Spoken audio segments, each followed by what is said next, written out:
Well, hello, my name is Christopher Scott, and I am a small groups pastor of a local church. And in this video, I'm going to give you a 5-minute introduction to the book of Daniel. The book of Daniel is one of the most difficult books of the Bible to interpret. It's only 12 chapters, but it's pretty tough. So in this video, I'm going to give you a 5-minute introduction of this book and help you wrestle with it and understand kind of the broad overview of it before you dive in and maybe read each chapter or study each chapter with a small group. So in this video, I'm going to cover 6 different areas. I'm going to talk about the author of the book, the audience he was writing to, the date that the book was written, or the date of the events in the book. I'm going to give you an outline of the book, as well as a key verse and a key theme of the book to kind of help you have a feel for what the book is about before you actually study it with a group or something like that. So, the author of the book of Daniel obviously is Daniel. And we know that based on some of Daniel's own commentary in the book, right? Daniel chapter 8 verse 1, chapter 9 verses 2 and 20, chapter 10 verse 2. He all kind of references himself and talking about this book that he's writing, right? And we know that Daniel is a historical person based on other books in the Bible, based on the books of Ezekiel and on 2 of the Gospels, right? And in Ezekiel 14:14, chapter 14, verse 14, and chapter 14, verse 20, Daniel is actually referenced in Ezekiel's book, Ezekiel's prophecies, okay?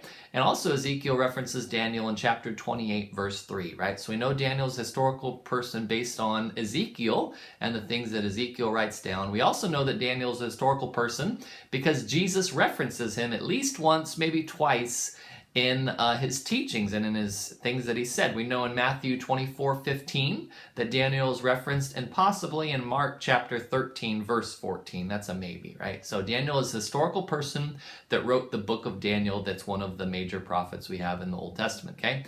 The audience that Daniel was writing to is he's writing to the Jewish exiles in Babylon, right? So the Jewish exiles in Babylon.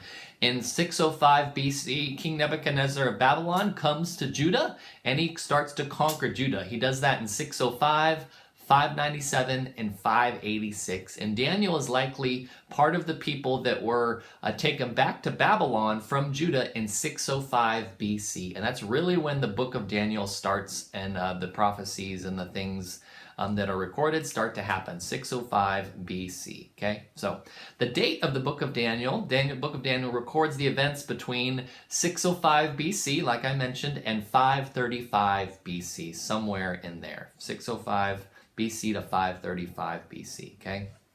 And as we talk about Daniel, it's written in both Hebrew and Aramaic, right? So our Protestant Bibles have 66 books in them, and the New Testament is written in Koine Greek. The Old Testament is written in Hebrew, except for 2 books in the Old Testament have portions of the book in Aramaic, Ezra and then Daniel. And the middle part of Daniel is written in Aramaic. So in Daniel chapter 1 verse 1 through chapter 2 verse 3, it's written in Hebrew. And then chapter 2 verse 4, the last half of verse 4, through chapter 7 verse 28, that's in Aramaic. And then chapter 8 verse 1 through chapter 10 or chapter 12 is again in Hebrew, right? So the middle section, chapter 2 verse 4 through chapter 7 through 28, verse 28, that's in Aramaic. The middle section's in Aramaic, but the outer parts are in Hebrew.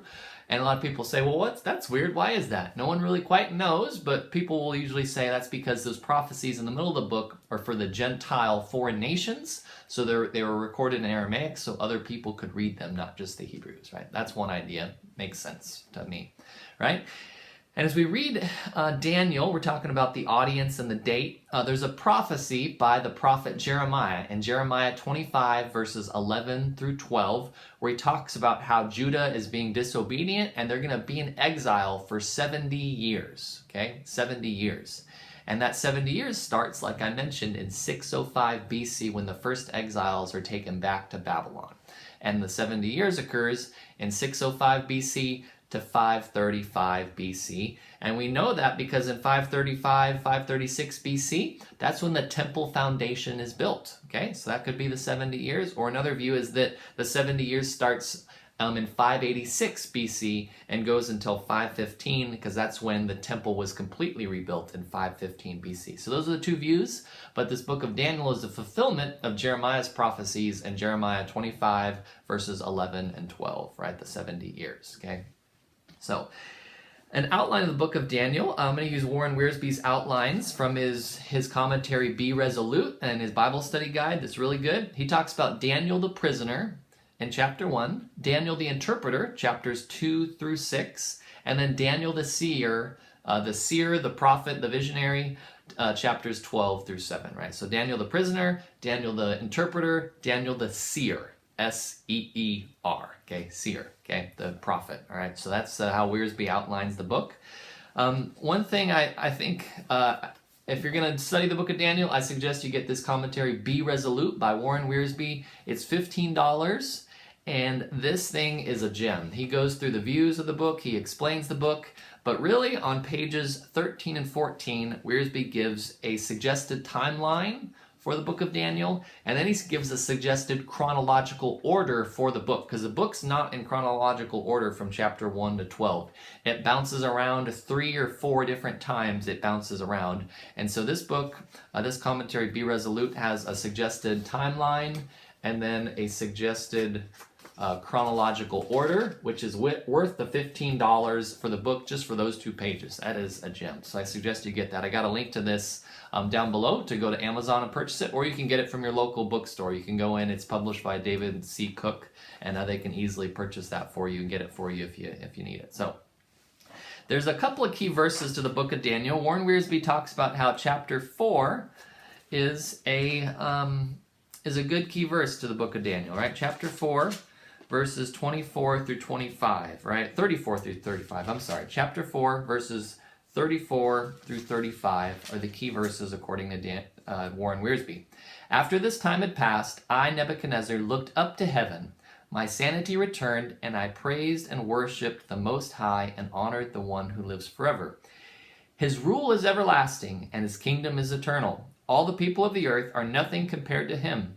He does as he pleases among the angels in heaven and among the people of the earth. No one can stop him or say to him, what do you mean by doing these things? And that's the 2 key verses to the book of Daniel, because it shows that God is sovereign and God is king. Not Nebuchadnezzar, not any Gentile rulers. God is king. When I've studied the book of Daniel, I've always felt that chapter 2, verses 27 through 28 are kind of the key verses of the book, which say, Daniel is going to Nebuchadnezzar to interpret these dreams, right? He says, there are no wise men, enchanters, magicians, fortune tellers who can reveal the king's secrets. But there is a God in heaven who reveals secrets, and he has shown King Nebuchadnezzar what will happen in the future. Now I'll tell you your dream and visions that you saw lying on your bed. That one shows that God is in charge as well, and he does it through the man Daniel, right? And that's kind of the big idea of this book, Daniel. So if you want to study the book of Daniel more in detail, I suggest you get the Warren Wiersbe Bible Study Guide on Daniel, Determining to Go God's Direction, as well as the commentary, Be Resolute. There are links below to Amazon where I get an affiliate commission if you buy them on Amazon, or you can get them at your local bookstore, ask for them, and they can order them for you. So if you want to learn to use this, I would greatly encourage to use these guides if you want to study the book of Daniel, because it's difficult. So if you want to subscribe to my channel, thanks for watching. There's a subscribe button up there. If you want to learn how to use the Warren Wiersbe Bible Study Guide for Daniel in your smart group, up there. If you want to find other 5-minute introductions to books of the Bible, I got those over there. And if you want a bunch of small group facilitator tips, I got those videos over there. Thanks for watching, and I hope to catch you again soon in another video.